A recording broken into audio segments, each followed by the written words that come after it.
In my next topic, I introduce you to my assignment brief and how it is linked to UDL and my pedagogical strategy. Remember, before the nursing study student receives this brief, they have been prepared for the topic, in this case occupational illness, in my classes. My brief here reflects the three main UDL principles. First, the student needs to find the reason for the topic of study within himself. Why should I learn this?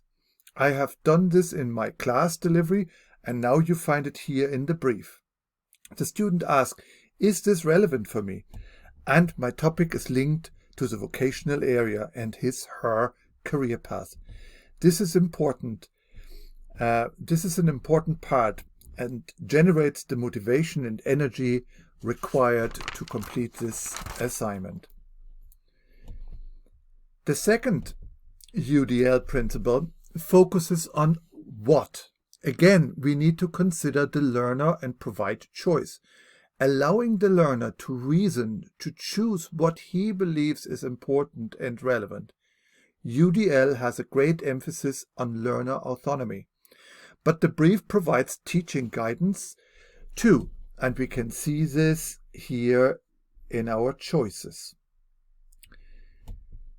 The third UDL principle focuses on the different learner styles, and this reflects strengths and weaknesses of the student.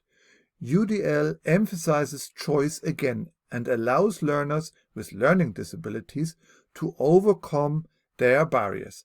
The brief allows a wide range of possible formats and facilitates the students with options using video, graphics, or voice for their representation.